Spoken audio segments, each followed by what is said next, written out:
Meanwhile, the AI economy, well, it's moving fast. And now we may have a clearer way to track how it's changing the way people work. ADP has partnered with the Stanford Digital Economy Lab to launch the Canaries Dashboard. It's a real-time indicator designed to show how AI is reshaping different occupations based on actual labor market data.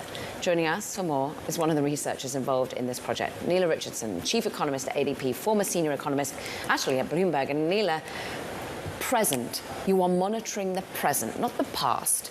But what data do you take in? How are you monitoring this? Well, first of all, we are thrilled because AI is said to be one of the most consequential technologies the world has ever seen.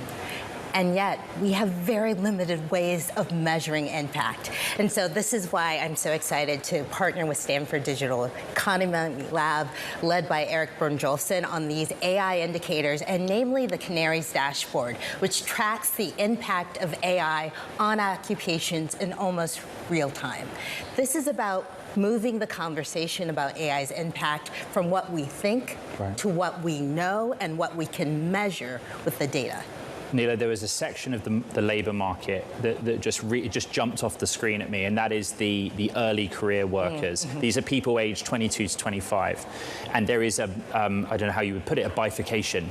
Right? Industries that have exposure to AI, industries that have nothing to do with it whatsoever. What is the data telling us there? And if you can, the why?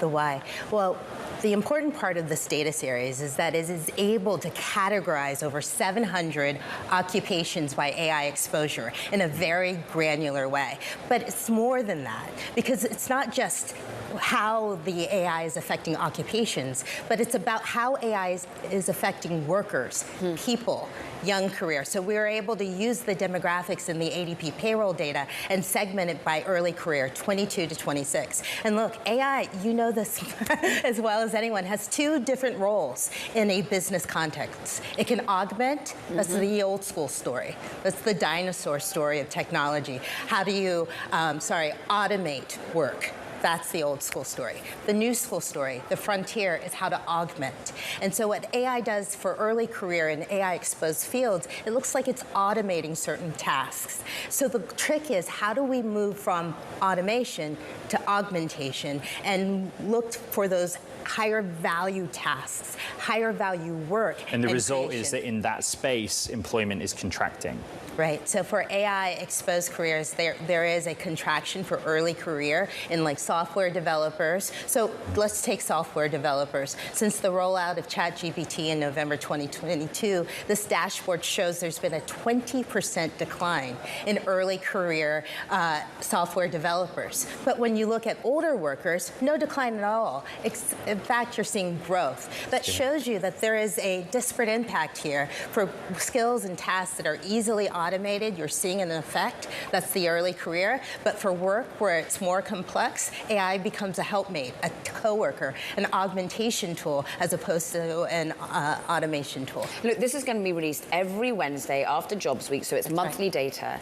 How are you thinking about when you realize an industry is becoming AI exposed? At the moment, you've been so fascinated with the fact that we've got developers, customer services, but we're trying to understand sort of where's the next. How are you seeing low AI exposed operations starting to change or become AI exposed? That's a great question, and that's really the purpose and mission of this work.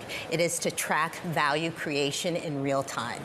And the thing about it is you can't track it in a macro way. You can't track it in the markets. It's anecdotal almost, Yeah, market IPO creation, value creation is very different to how it affects the real economy and what people are really experiencing at work.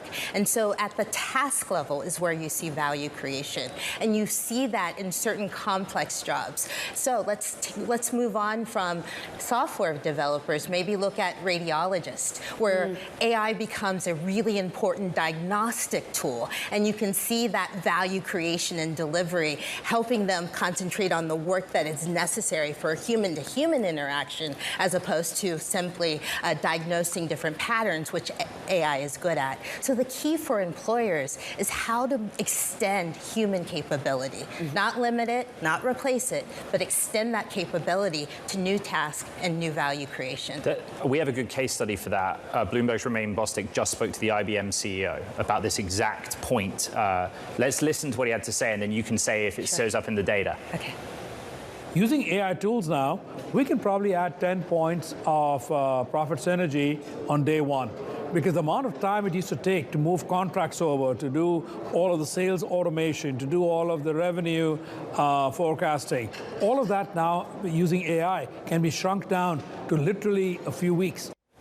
When I listen to that, I just can't draw a conclusion. Are we talking about role elimination? Are we talking about a boost of productivity, which Caroline and I were told by SFED President Mary Daly last week isn't showing up in the data yet? Like, how do you read the corporate speak in this job market? The way I read it is this. AI has the ability to reshape work, and yet it's still a tool. That decision lies with the employer. And so this data is about empowering employers to make that decision. Is AI going to be your efficiency tool?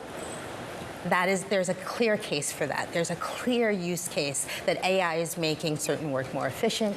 You can do more with less. But I think AI has the potential for more than that. It is a productivity tool in the sense that it enhances work. It makes work better. It makes problems easier to solve, and therefore you can tackle more problems. If it's an augmentation tool, that is something completely different, and hopefully data will help employers find that value creation within their own businesses. So right now, I think the narrative is really, really wide. The data can help anchor it on the truth of the moment.